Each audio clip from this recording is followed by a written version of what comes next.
America's longest war is over. The final military flight of American troops left Afghanistan just before midnight on what is now Tuesday, August 31st in Kabul, after 20 years of war.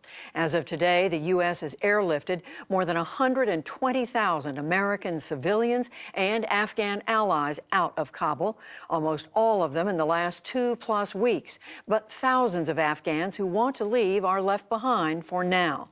And the deaths of Americans and Afghans over the past several days haunt this exit. Again, with the support of the Pulitzer Center, here is NewsHour's special correspondent, Jane Ferguson. I'm here to announce the completion of our withdrawal from Afghanistan and the end of the military mission to evacuate American citizens, third country nationals, and vulnerable Afghans. The last C-17 lifted off from Hamid Karzai International Airport on August 30th, this afternoon, at 3:29 p.m. East Coast time. And the last manned aircraft is now clearing the airspace above Afghanistan.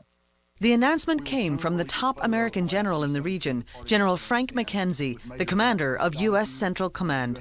Tonight's withdrawal signifies both the end of the military component of the evacuation, but also the end of the nearly 20-year mission that began in Afghanistan shortly after September 11, 2001.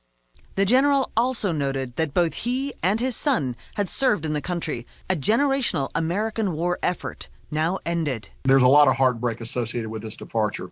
We did not get everybody out that we wanted to get out. But I think if we'd stayed another 10 days, Louis, we wouldn't have gotten everybody out that we wanted to get out.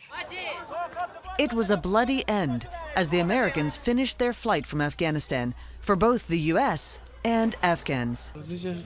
Blood stained the hood of a car destroyed in a Kabul neighborhood Sunday by a U.S. drone strike. President Biden last week promised action against the terror group ISIS-K after they launched an attack outside Kabul airport that killed at least 170 Afghans and 13 American service members. American officials said Sunday's strike hit suicide bombers bound for Kabul airport, but reports emerged today that it may have actually been a family. At least 10 civilians were reportedly killed, including 7 children.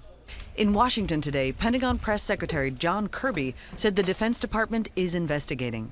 If we have, verifiable information that we did in fact take innocent life here, then we'll be transparent about that too. Nobody wants to see that happen.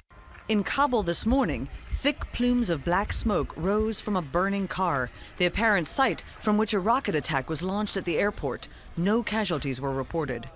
A U.S. counter-missile system intercepted at least 5 rockets early Monday morning, thwarting the attack that shook the area.